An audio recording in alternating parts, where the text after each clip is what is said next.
అమ్మాయి ఎవరు? అది అమ్మాయి అమ్మాయి అమ్మాయిరా, అబ్బాయిని నేను అనుకోవట్లేదు. నా చూపు బానే ఉంది. ఆ అమ్మాయిని ఎందుకు తీసుకొచ్చావు? ఈ అమ్మాయి ప్రీతి అని దూరదర్శన్ లో పనిచేస్తుంది. ఫారెన్ చదువుకొచ్చింది. అయితే ఏంటంటావురా? ప్రేమిస్తున్నావా? పెళ్లి చేసుకోబోతున్నావా? అర్థమైందిరా. ఒక్క మాట కూడా నాతో చెప్పకుండా నీ ఇష్టం వచ్చిన అమ్మాయిని ప్రేమించి ఇక్కడికి తీసుకొచ్చి నన్ను ఆశీర్వదించమంటావా? అబ్బాయి అది కాదు గురుగారు. సరే సరే, నాతో చెప్పలేదు సరే. కనీసం వాళ్ళ నాన్నతో అన్నా చెప్పావా? ఏంటి వాళ్ళ నాన్న చెప్పేది కాదు గుడ్డు. అరే ఆడపిల్ల తండ్రులు మూర్ఖులండి, ఫూల్స్, ఇడియట్స్, రాస్కెల్స్. వాళ్ళకి బ్రెయిన్ ఉండదండి.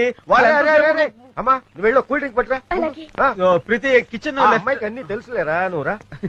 ఆడపిల్లకి ఏవి ఎక్కడుంటాయి అన్ని తెలిసిపోతుంది.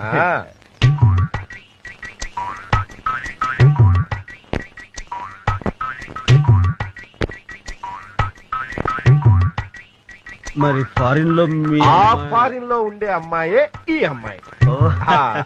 అరే ఏమిట్రా ఇది? పొరపాడైపోయింది. గురుద్రోహం చేసేవాడు కాదు సార్. నేను మీ అమ్మాయిని తెలియక పొరపాటు ఏదో ఇక్కడి నుంచి మీ అమ్మాయి విషయంలో నో ప్రేమ నో పెళ్లి.